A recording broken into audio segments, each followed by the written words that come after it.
वंदे जय श्री राम। अब सभी हमारे प्यारे बच्चों का अजय सैनी का प्रणाम।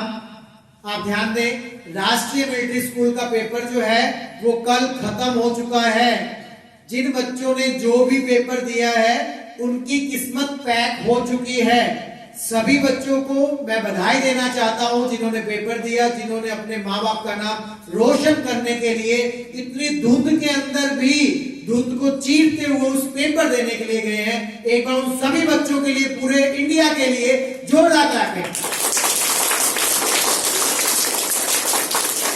और उनके माता पिता के लिए भी जोरदार क्लैपिंग करो जिन्होंने वो पेपर दिलवाया। और ध्यान रखें, जो बच्चे पेपर देके आए हैं बेटा, उसमें दो ही चीजें होंगी ना। उन सभी बच्चों को मेरा बात को ध्यान से सुनाना, सब पेरेंट्स इस वीडियो को, या तो वो जीतेंगे या तो हारेंगे। ऐसे क्यों कर रहे हो? हारना नहीं होता। या तो जीतेंगे या तो सीखेंगे। या तो जीतेंगे या तो सीखेंगे। हारना कुछ नहीं होता बेटा। जिंदगी में हार का क्या मतलब होता है? हार का मतलब वो होता है कि हम बस हार गए हैं, अब हमने कोई काम नहीं करना। फिर क्या हुआ?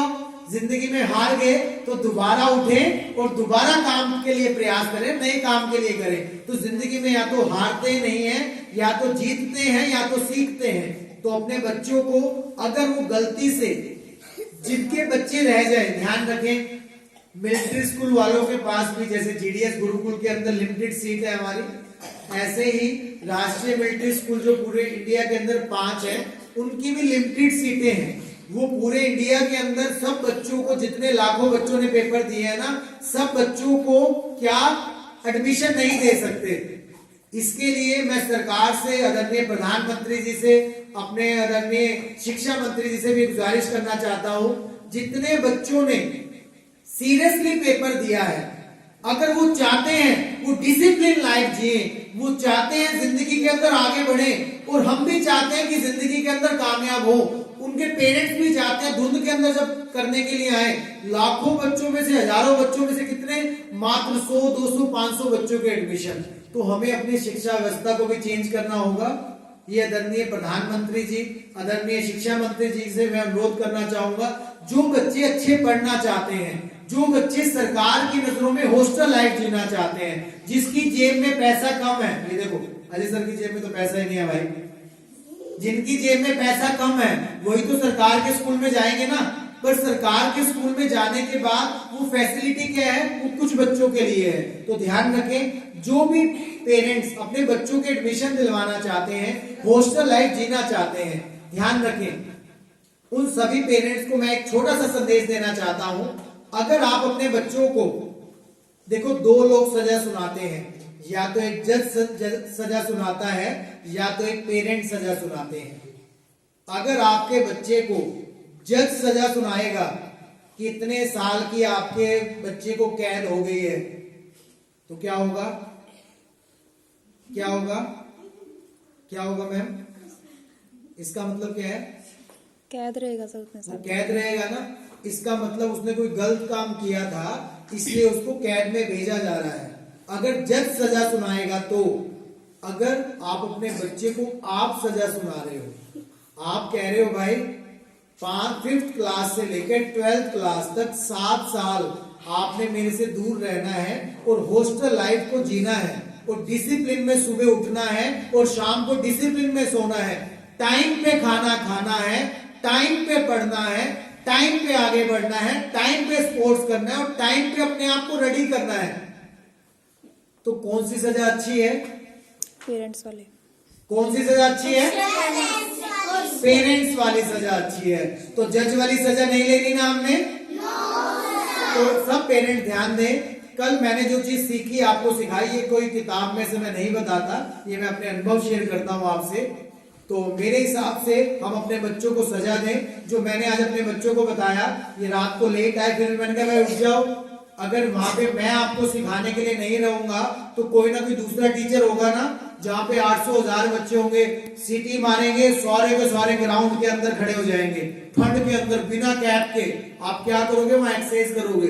वहां पे आपको एक्सरसाइज के बाद क्या होगा, दूध भी नहीं मिलेगा। यहाँ पे सर आपको लालच देते हैं ना, लालच देते हैं, आप आओगे आपको दूध मिलेगा, आपको शेक मिलेगा। ये लालच के चक्कर में आप आ रहे हो। और डॉक्टर एपीजे अब्दुल कलाम जी ने एक बात बताई थी, मैं उनका काफी बड़ा एक कहते हैं ना, अगर हम उसके कदमों की एक मात्र छोटी सी चीज भी बन जाए तो हम अपने आप को बड़ा मानेंगे। डॉक्टर एपीजे अब्दुल कलाम जी की एक बात थी, सुबह 5 बजे उठ के वो नहा धो के तैयार होके चले जाते थे, नहा धो के तैयार होके चले जाते थे। उनका एक टीचर था जो राष्ट्रपति रहे हैं, डॉक्टर एपीजे अब्दुल कलाम जी, इतनी महान शख्सियत, उनके एक टीचर था, उनकी जीवनी में पढ़ रहा था, उसके अंदर बताते हैं वो कि मेरे टीचर कहते थे जो 5 बजे नहा धो के आएगा मेरे पास, उसको मैं फ्री में पढ़ाऊंगा, उसको मैं फ्री में पढ़ाऊंगा। इसलिए क्या होते थे, सुबह सुबह तैयार होके डॉक्टर एपीजे अब्दुल कलाम जी जाते थे, पढ़ने जाते थे। कहां तक वह पहुंचे, वो सबसे सर्वोच्च कुर्सी के ऊपर, महान कुर्सी के ऊपर हो गए।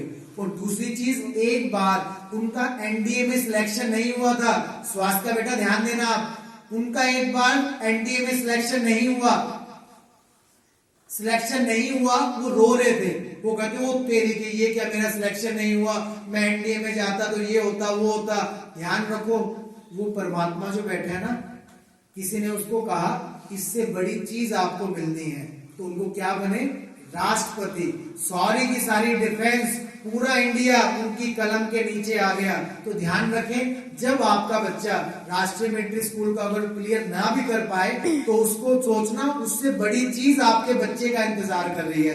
तो इन्हीं शब्दों के साथ बहुत बहुत धन्यवाद। आप सभी हमारे पेरेंट्स जिंदगी में आगे बढ़े, तरक्की करें और अपने बच्चे को हारने के बाद सीखना सिखाएं, हारने के बाद रोना ना सिखाएं कि अगर मैं हार गया हूं तो मैं सीखूंगा कैसे और आगे कैसे बढ़ूंगा। इन्हीं शब्दों के साथ बहुत बहुत धन्यवाद।